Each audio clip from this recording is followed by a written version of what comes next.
Texas boxing scene is here with Dino Minor, undefeated. Cruiserweight, you said you want to keep your options open at heavyweight too. We'll get into that. You'll be back December 31st, San Antonio, Davies Entertainment. How you feeling, champ, and how's camp going? And it's been a tough one. It's cold. Like I really don't like to fuck around in the cold at all. Like I'm not a big cold person, but I love boxing a lot, so I'm pushing through it. Um, hopefully we win the year strong with a KO. So we're shooting for. I got to give you credit for that too, right? Because no one really likes to fight around the holidays. Because you got to go to camp through Thanksgiving, you got to go through camp through Christmas. People want to be home doing Christmas things, but you're grinding away, getting ready for December 31st. What's that like when everyone else is eating cookies and drinking eggnog and eating stuff in their face? What's it like to have to stay focused and stay in camp? Man, it's hard. It's a little hard. It's frustrating. I got three kids, so that's another, kind of, tugging at your brain. But end of the day, like I know I wanted to be somewhere at the beginning of the year, and I chiseled it away. I didn't get there. I didn't get quite as close as I thought I should be where I'm at now. But I did quite a bit. Hopefully when I look at the rankings after this last cruiserweight fight, I should be, top 30, hopefully by the end of the year, maybe top 40. But, coming from, you know, you know, barely starting from to that is a blessing. So yeah, I, I think you've made up I think you've made up a lot of ground really quickly. You've only had 6 fights, and we were talking about that. Usually, someone 4-0, 5-0, they've built up a record against guys who are 0-8, 1-17, 2-9, right? You've not done that. You fought good fighters, especially. We're gonna get into your pro debut, but you've never really taken easy fights to kind of pad your record. I mean, was the blueprint to move you along quickly and get you in good competitive fights with good fighters right away? yeah. I mean, being that I started boxing a little late in the game, I had to, I told I was told that I had to learn it, on the go. This is the route I was going to take. I wanted to jump pro. I'm gonna have to learn on the go. I can't, take any easy, you take the easy route and prolong it. If you want to be there, you want to get these belts, you gotta you gotta fight better fighters. You gotta spar up. So if I'm sparring up, I might as well go ahead and get the money and fighting better fighters as well. So So I want to get into that. You said you turned pro. 33 is not young, but it's not old for a big guy either, right? Like you still got time ahead of you. But did you have much of an amateur career? Did you go right into professionals? Talk about your start into the sport. I mean, I started doing amateur around like 26, 27, but I only competed like once a year just to do Golden Glove, and I go Okay. straight back to work. Did Golden Glove like once a year, skipped a year, came back. So by the time, I hit 31, I had like six amateur fights, Yeah. and progression was just slow. I really didn't like amateur too much. So I told Coach Pete, I said, I'm ready to, I want to take that jump. He said, well, tighten up on these things, and we took that jump, and now we're here. So So your pro debut, I know you've had a bunch of fights. It was only a year and a half ago. I don't know if it seems like longer than that to you, but it's only been July of 2021 in Houston. You fought Luis Miguel Valera. Um, he's also undefeated. He's a Cuban fighter who is based out in Houston now. Um, Talk us through that fight, and it ends in a draw. Did you think you did enough to win? And kind of give us your feel of your pro debut and how you think that fight went. um, with that fight, being my first, nerves were high, so I came in real stiff. I came in extremely stiff. Um, by second, third round, I had him beat. I knocked his mouthpiece out about twice. Uh, it was a hard fight for me as a first fight. It was harder than any of the amateur fights I've ever had. But as far as like if I thought I won, like I thought I demolished dude. Like I didn't think that he stood a chance. I felt like my conditioning could have been better then, and it's slowly accelerated from there. So yeah, it was a definite win on my end, but after fighting more fights, I just started learning you gotta solidify these wins by doing more in the ring. You know what I'm saying, and not just doing just enough. So at Yeah, the end of the I day, was there. I thought you won. Most of the people there thought you won. You're going to get a chance to kind of set the record straight. Same opponent you're fighting in the main event on the Davies Entertainment card, December 31st. Um, what do you have to do differently? Do you have to do anything differently? And why? Where have you gotten better? Where have you improved in the year and a half since you fought him last? I've improved in quite a few things. Like I've increased a little bit more power. Accuracy is a whole lot better. With all the sparring I've been getting, it's the nerves are a little bit, that I'm less tense. I'm more relaxed. It comes down to just finding the right shots at the right time and not being so eager to just throw, and run up and frustrate your opponents. You gotta do it the right way. So I feel like I have a lot of that in the toolbox now. So hopefully it comes into play. Um, so you got a chance to settle the score straight in that draw. A couple of fights later, you picked up another draw in another really competitive fight against Edgar Ramirez. This was in West Texas, I think Odessa, and that was earlier this year, February, I guess. Yeah. Um, is that something that would be heavyweight? Is that something you're still open to doing? And is that another kind of score you want to settle? It's kind of out of your weight class, but you said you could still fight at heavyweight. Is that something you want to go back and you want to right that wrong too? I would like to, but my advisor and coach, they prefer not. I gotta take charge that one to the game. So um, at the end of the day, if it presented itself and it was lucrative on my part, then I would have to tell him like this is for me. I need it, but at the moment I don't feel like it's lucrative. He's not active right now, so I don't get anything out of that fight. So okay, so I wanted to ask you that, right? I talked to your managers. They kind of cruiserweight. You said you want to stay open to heavyweight. I'm imagining one of the reasons is because it's heavyweights get the bag, right? Heavyweights just get paid a lot of money. Is that kind of why, or is it like you really think at like 210? What do you weigh? About 210, 215? For me, Yeah, what do you weigh right now?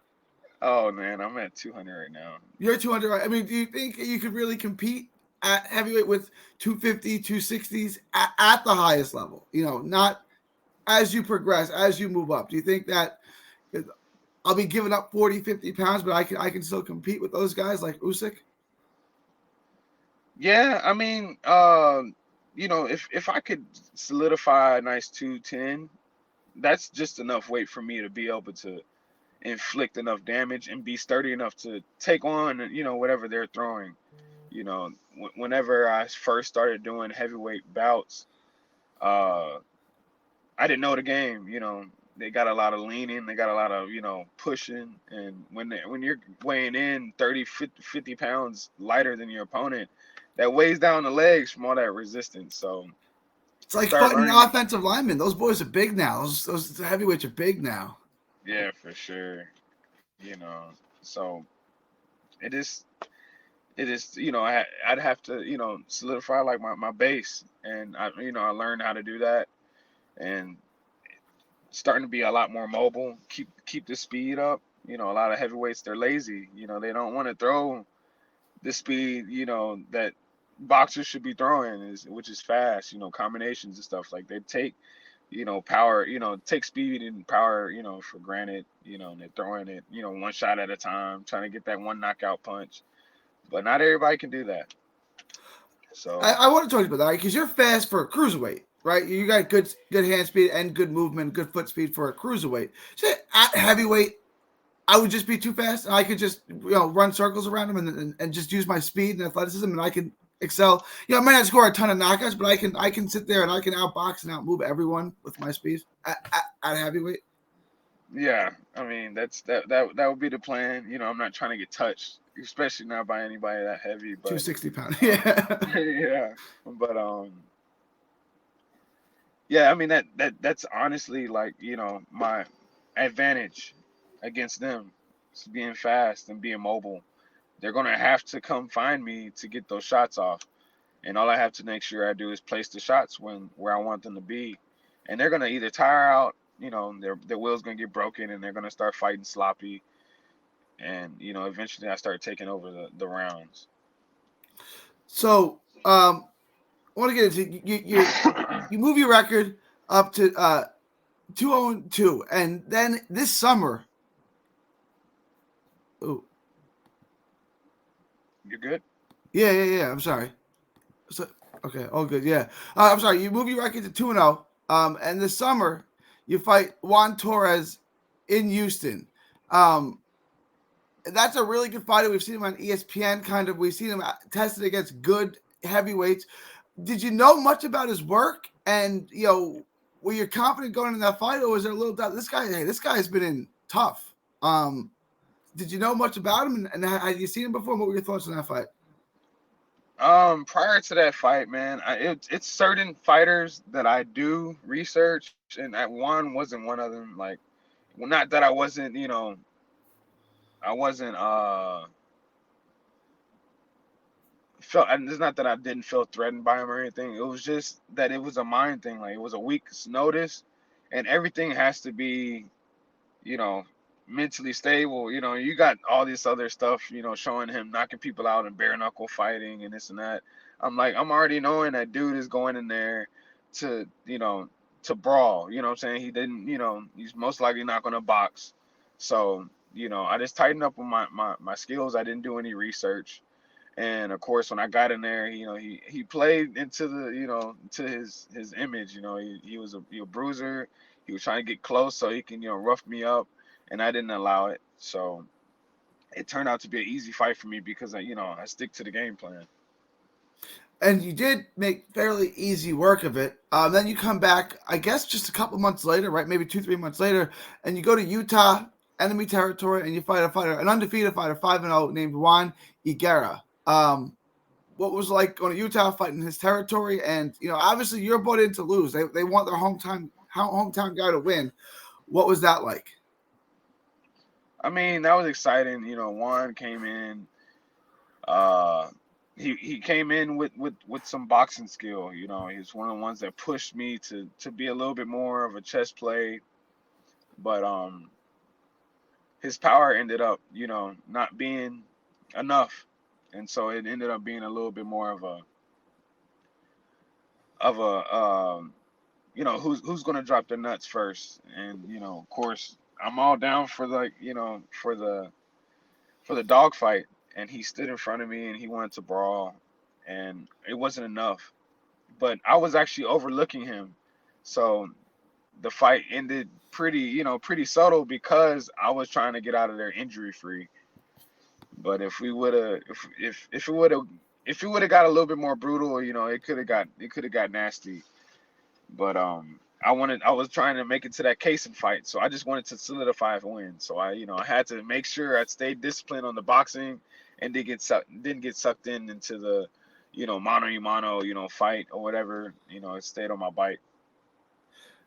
You were able to take care of business, move the record to 4-0, 4-0-2, actually. You got 2 draws. And now you're moving up. Next fight, 6 rounders. First time you fight a 6 rounder. Any different preparation, or I mean, how do you go? How do you mentally go into a fight knowing it's going to go 6, not 4? Does it change anything in preparation? No, not at all. Not at all. Everything is always pushing to do 12 rounds. So anything be anything under that, it's we're already prepping for it. maybe the conditioning, kind of it changes. I need to have a little bit more arm stamina and you know doing a little bit more weight training so we can solidify more KOs. And my KO rating is trash, but at the end of the day, like it's really just about these wins. So I um, wanted to kind of ask you about that, right? You're 4-0. You got 4 quality wins, right? 3 really good wins at this stage of your career. You're 4-0, but you just got 1 knockout. Is there extra pressure? Kind of, okay, I need to get my KO ratio up. I need to get knockouts to kind of stand out and get noticed, or is it just keep winning? it is definitely pressure because I want to have that look like I only have one KO. Um, I've had a lot of opportunities to finish fights, but I kind of just coast because me personally, like I said, I'm learning on the go. So finishing these rounds is kind of like solidifying, hey, yeah, I can do 6 rounds at this pace. If I change this, so I can bring that back to the drawing board, and but a lot of times I need to start trusting the conditioning and just put it all out there and see if I put the metal, saying pedal to the metal from start to finish, and see, if anybody can really keep up with that pace is also an option to do inside the ring. So um, I really want to get a higher KO rating, but I'm not gonna, I'm not pressing too hard for it. If it happens, it happens. Like at the end of the day, as long as I'm winning, that's all that matters. You got a couple extra rounds. They got 6 rounds to try to get them out too. So if you get past the 4th, you can wear them down. You got a better chance of taking them out. In the Yeah. next 2 rounds. So like I said, assuming we win on December 31st, you go to 5-0 at the end of the year. That's another really good win. I mean, how quickly do you want to be moved along? And like I said, 33 is not that old, but it's not that young either. When do you want to be fighting, elite level fighters and the next tier of fighters? Man, I'm not gonna lie to you. I'm trying to be at the elite level in the next year. Like it's a lot of it's a lot of things that I want to accomplish. Like, I just don't want to be a sparring partner. As much as I've learned from it, I want to be the one that's taking these title fights in the next year or two. Like I have to be patient. A lot of these fights are popping up a lot sooner now. Um, I feel like I could probably be at 12 to 15 fights by next year, and some of these big names, I can sit there and put my name in the pot. So in the next year or two, I do plan on getting those elite fighters to take a look at me, and hopefully one bites. You look at the landscape of the cruiserweight division or even heavyweights, which you're open to. Is there anyone in particular? Like you said, you want to be fighting elite fighters, higher level fighters. Is there anyone in particular you kind of have your eye on? Like, that's a fight I want. That's a really winnable fight for me that I think that I want to make. Um, in the cruiserweight division, uh, eventually, I know that the highest rank in the U.S. is Glenton. He just lost to Light recently, so I'm not sure exactly like what his plans are. Maybe he might move up to heavyweight, but David Light, Glenn, those are the few names that I've seen recently that we can set those up in the near future. What did you think of the Glanton and Light fight? Did you get to watch it? And who did you think won that fight? Oh yeah, definitely watched the fight. Um, it was really just a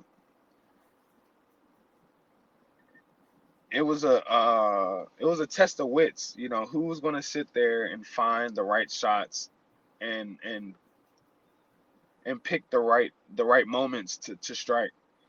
Glenn, he tried to muscle him around, and Light made his slight angles and did the right shots at the right time, and he eventually outlasted him to the point where he started picking shots off and wasn't having to actually even do any defensive moves afterwards. So So you thought he the played judges the got it right right? card. Basically, you thought the judges got the decision right? You thought Light won? Oh yeah, most definitely. Okay. So you're back December 31st, main event, Davies Entertainment, San Antonio. You get a chance to right the wrong in the rematch and set the record straight there. Without giving too much away, what's your prediction for December 31st against Luis Valera? Man, I'm a moody person, man. I might, take him in the deep water just to feel what that 6 rounds is like. I might just want to go ahead and celebrate my New Year's early and get him out in the first 4 rounds. So, um, but all jokes aside, I think that it might go into like the deep fourth or fifth round, and if he bites down, we might just have a fight and do it to the last round. But I'm trying to get him out of there about fourth to fifth, you know, and hopefully he doesn't go down doesn't go down easy. Um, So, I mean, he's had a deep amateur career. Like you said, you only had a handful of amateur fights. I mean, so he was more experienced going into your pro debut, the two of you. Do you feel like, okay, I have more room to improve? I was newer at the sport. I have, there's more things that I can improve and fix than he can. So, in the rematch, that favors me. yeah, and in the pro debut that we both had, I had a lot in the toolbox that I didn't let out because I was nervous. Sure. Um, I'm starting to open up a little bit more. I've actually learned a lot more. So yeah, I definitely have a lot more that he's gonna have to deal with. And I hope he's, prepping for it. You know what I'm saying? Like it's a lot of film out there now of me, but back then like it was no film for either one of us. But as we've all, we both progressed in the pro ranks, there's more film on me, so I knew I had to continuously, add more to my toolbox. So I have a whole lot more to the toolbox, and you know, and I hope to exert it on him, on the 31st. Dino Minor be back December 31st. Where can they get tickets? And also, I know you got some sponsors that you want to shout out. Why don't you tell us where they can get tickets and tell us about your sponsors. Um, you get the tickets at Davies Entertainment. Um, it's actually a RSVP event only, so you're gonna have to contact Davies. They're gonna have to or contact me or my manager Omega, and he can we can get the tables reserved ahead of time. They're not doing any regular general admission, so it's like they got a bottle for each table. It's a pretty fancy event. Um, do a shout out to pretty much all my sponsors. You know who you are. We got work to do. I feel like on the 31st, a whole lot of stuff is gonna pop off for us, and it's pretty much just we gotta wait. It's the waiting game from here on out. Dino Minor, I appreciate your time. Tell everyone where they can find you on social media. Oh yeah, you can go on Instagram at Dino Minor 512. I don't really have too much other social medias like that, so um, over there you probably might find more of the links or whatnot.